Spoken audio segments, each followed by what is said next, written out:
website, very reputed government website, hacked. So it's a case was there, and the complaint was lodged, and then we were on the job to analyze how it was hacked. So tell me what we will do first. As a youngster, just think, there is a web server, okay, environment I will give you. It is on a Linux web server, and PHP is the front end, Apache is the web server software. How will you approach the problem? Tell me just, because student, you should start thinking from now itself, then only you can become a good analyst. Yeah. What you see? Which log?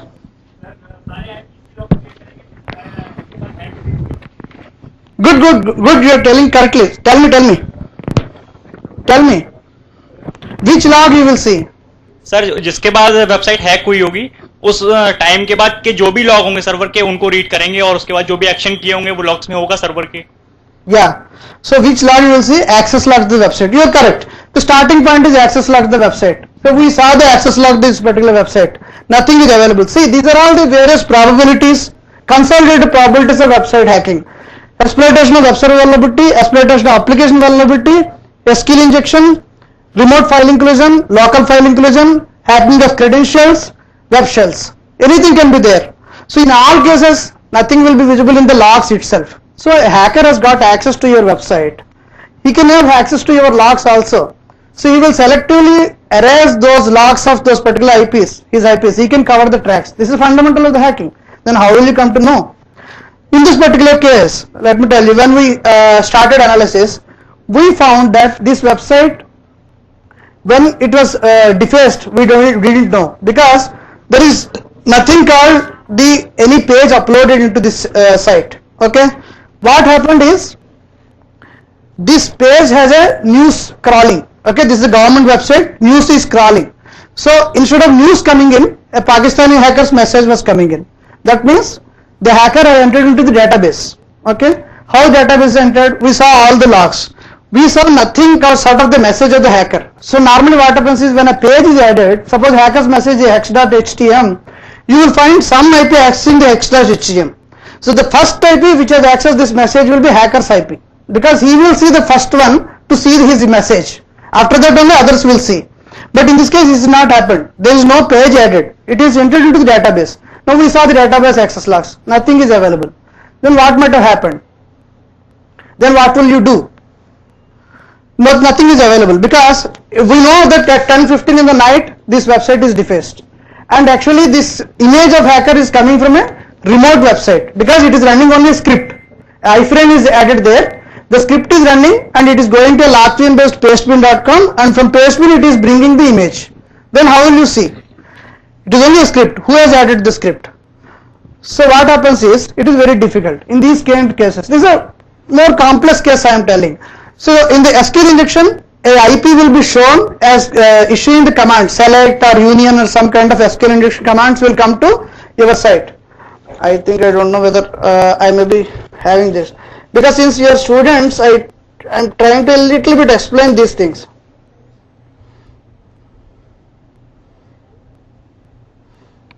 Suppose here, is it visible?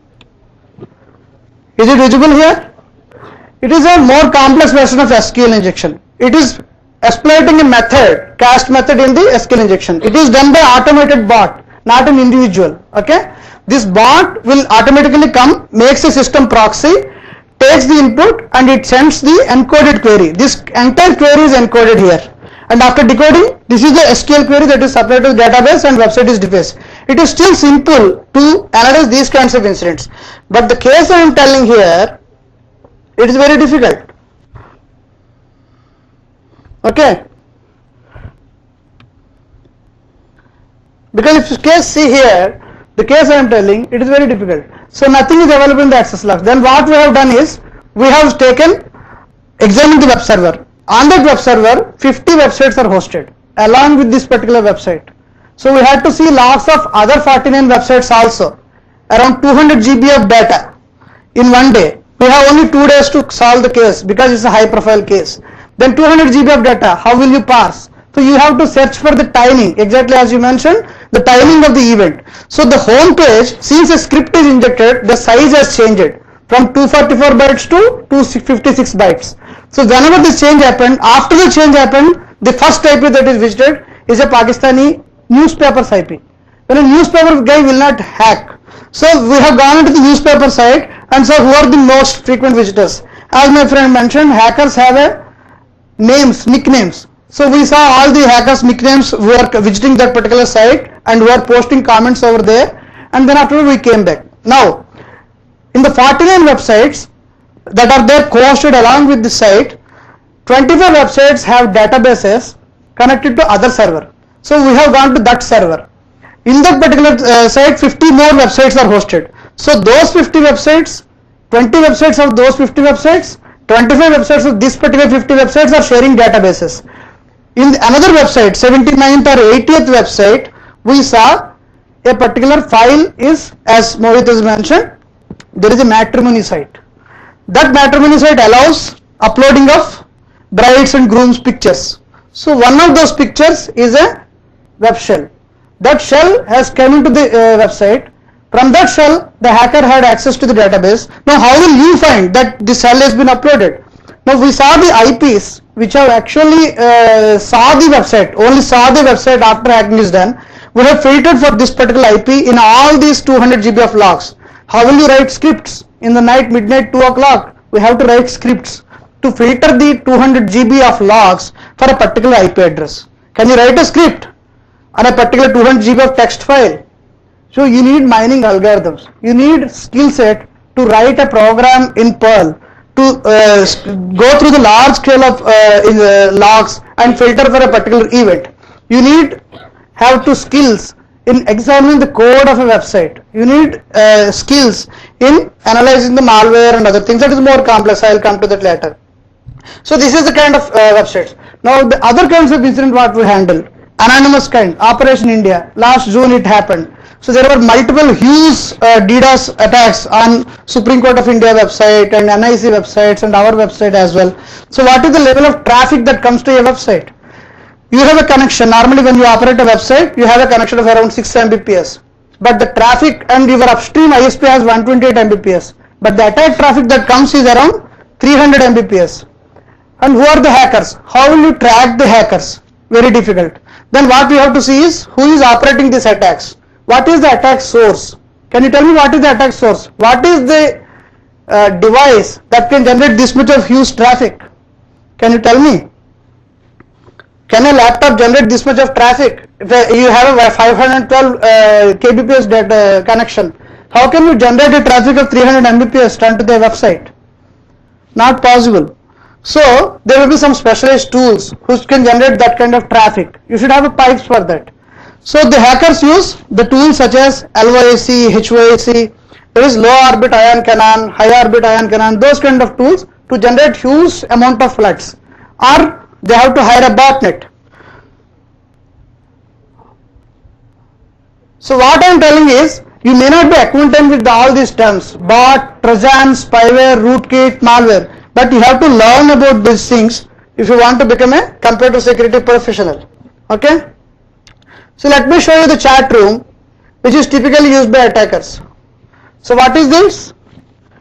It is a chat room. Okay, it is a chat room. And what are all the right side you are seeing is, these are the compromised machines who have joined the chat room. Why they have joined? Because the machine has become a bot.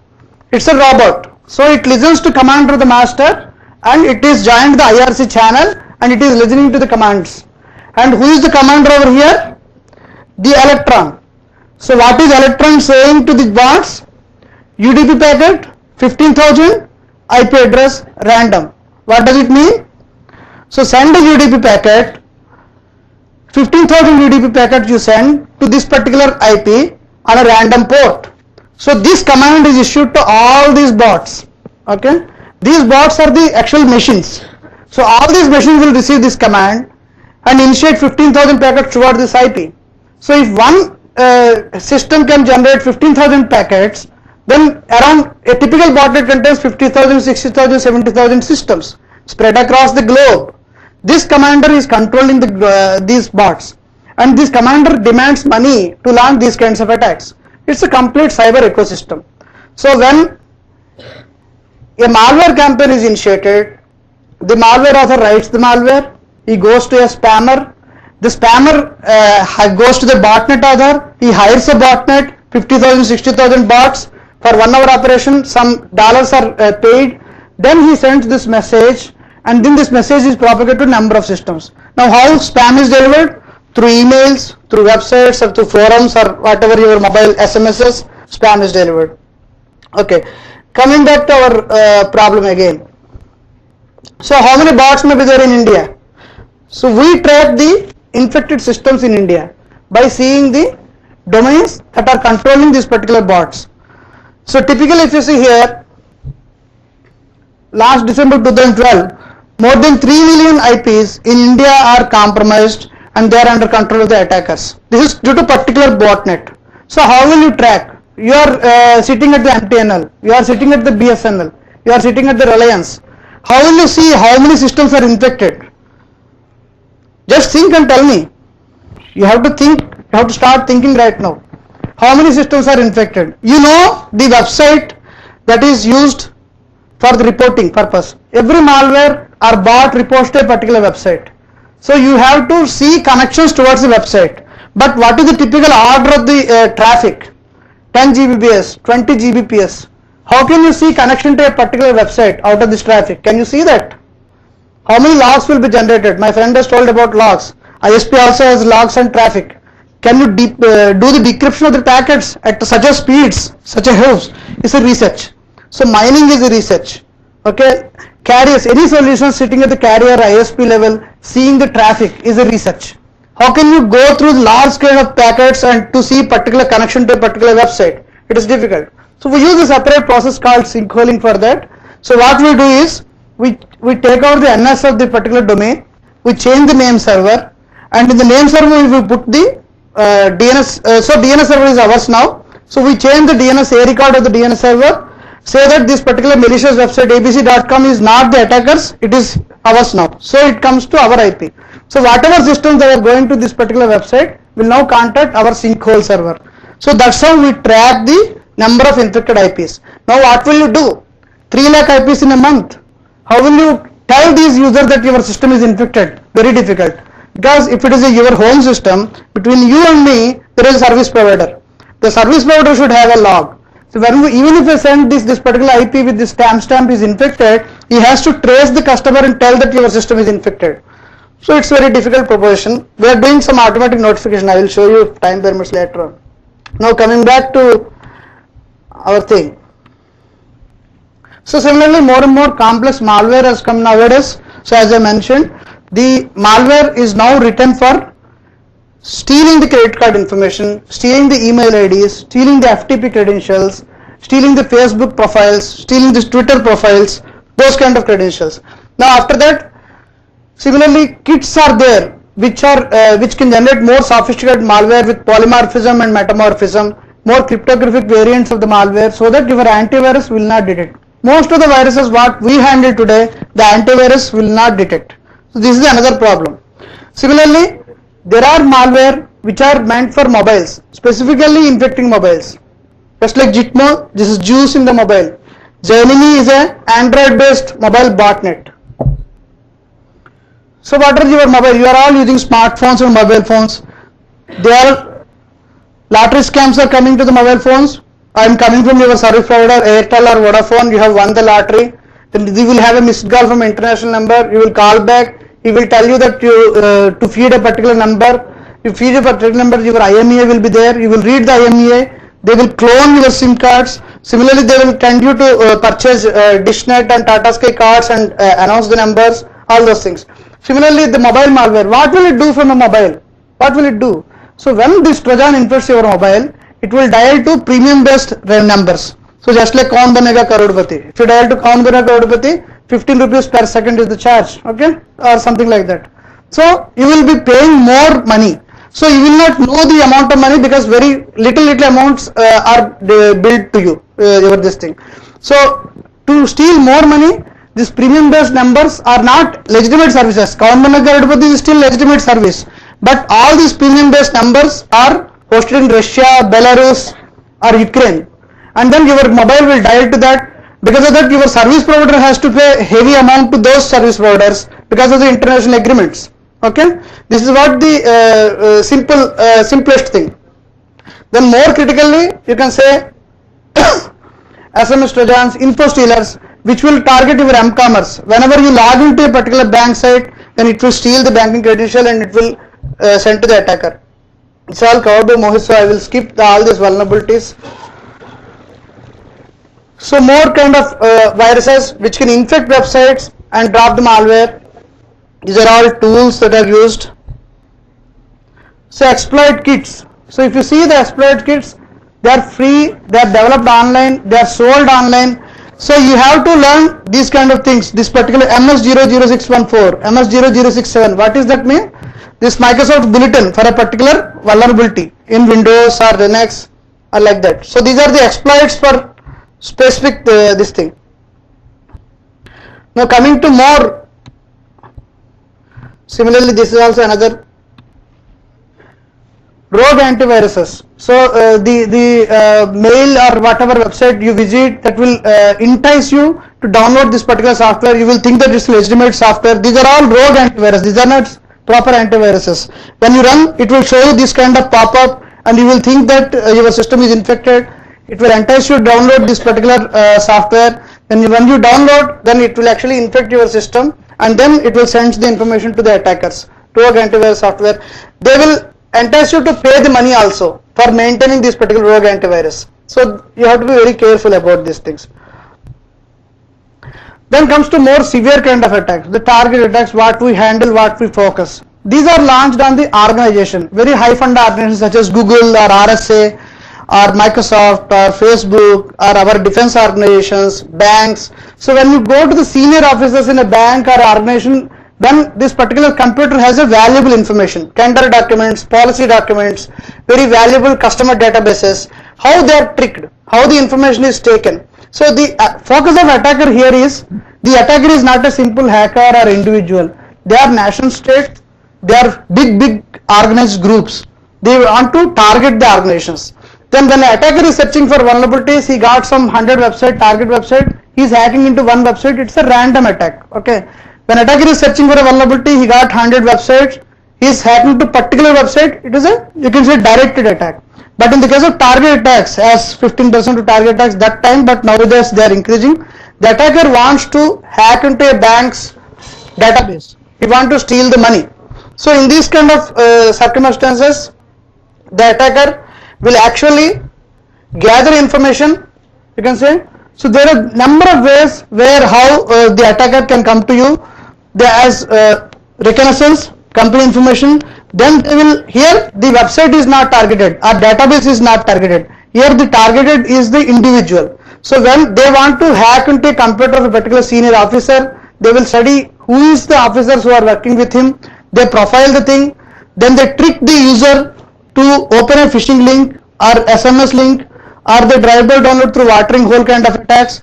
In the watering hole means nothing. It's a kind of a lion waiting at a watering pond in the jungle. So the deer will come to the pond. So lion need not go and hunt the deer. So in the case the website, the attacker actually profiles the organization. So it's a bank, so they will go to these kind of sites. So they will infect this particular website where the users normally visit. Then they drop the malware to the user system. Then they will actually pump more sophisticated malware. They gather target information. Then they exfiltrate the data. And when you see where the malware is reporting, when we track that, then it goes to a proxy servers which are now indirectly controlled by the attacker.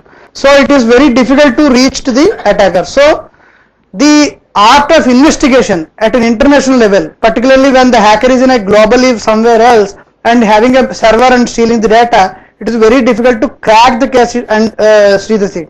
By seeing the modalities, you can say that. So these are all various kinds of tweets that come in kind of attacks, Twitter, Android applications. These are specifically to trick the users to steal the information. PDF documents, these are all the analysis I am showing to you to show you the complexity of the analysis that is required. So it's a PDF document that comes as a greeting. In case Makar Sankranti greetings, Holi greetings, Diwali greetings, like that. When you open the PDF as a maliciously embedded TIFF image at this particular object. This image is having a shell code. After the shell is decrypted, a service is started. You should have tools and capability to go to the exact services that are started by the malware. It's very difficult to see the code of the malware. It is very difficult. So you should be able to read the assembly language like English. Then only you can analyze the malware code and see where the malware reports. Obfuscated script on the website portals. When you deobfuscate, it will go to this particular redirection sites. More obfuscated sites. Then the exploit kits. So what happens is, in order to pump this particular malware to the end user system, how this Trojan comes, the hacker uses the exploit kit. So he will redirect the users of a site, visitors of a site to malicious site, which is hosting a malicious kit, and then it exploits the vulnerabilities in a particular client-side application, and then it pumps the things. So all you guys should, just like us, you know the CVE number. So okay, the exploits that are predominantly used by the attackers are Flash, PDF, Internet Explorer, Java. All these are the exploits that are used by the attackers to actually compromise the client-side systems. FTP credentials, particular malware which actually targets the FTP applications. When you do the FTP, then in order to hack a website, no need to go to the applications and see the things. Simply these Trojans are pumped to the user systems, and then when the user uses a particular FTP client, this Trojan actually go to the particular locations of the computer, takes the FTP credentials and posts to the website. So this website portals under control of hacker has the FTP username, FTP password, and the site where it can be used. These are all, I will leave all these things. So typically how a malware looks when the hacker pumps the malware, not the hacker actually, you can say cyber criminal. When more sophisticated malware, when it comes to your system, it is a remote access Trojan or remote access tool, you can say. So with the purpose of this, the hacker can see the process, see the remote shells, see the screen captures, invoke your webcam, take the screenshots, and then you can restart the system and list the process. Sir, time हो गया. Yes. Thank you. So the last snapshot, how the attackers manage this kind of large scale of information. So the attacker steals the information, this malware automatically posts to the portals, and from the portals, why I am showing these things is, we have actually investigated these cases. As I mentioned earlier, when we see and investigate the cases, we will come to know all these things. So when we see the portal that are used by the malware to gather the information, this malware posts data over here. The attacker logs into the portal and he sees the computers from different countries, the version of the malware, what is sanitized is the particular data. So then he manages the data and he can clone these particular credit cards and then he sells them on the ground. So these are more sophisticated things. You guys have to a little bit learn more about these things. So I'll not talk about these things.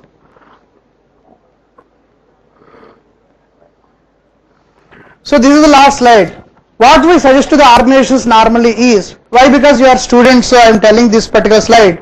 We suggest number of technical things to organizations when we teach about security, when we demonstrate the attacks and all those things to the senior management. They have to deploy multiple security systems and controls, firewalls and all those things, particularly the user awareness, doing the training and all those things.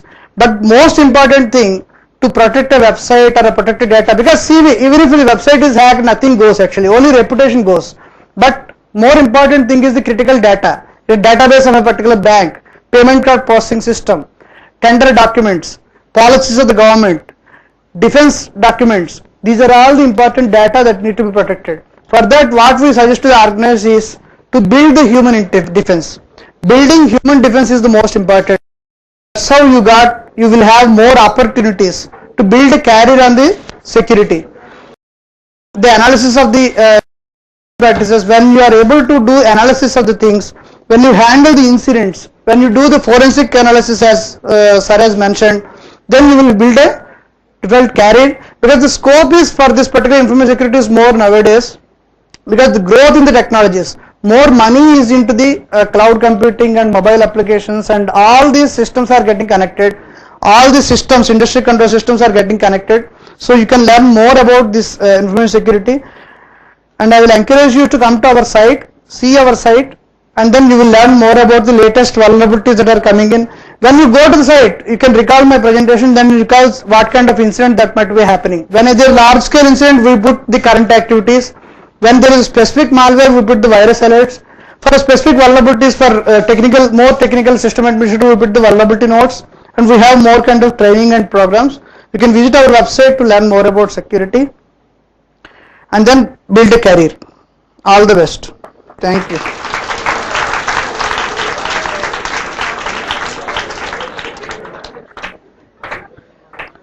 So now I think more papers, some of the papers need to be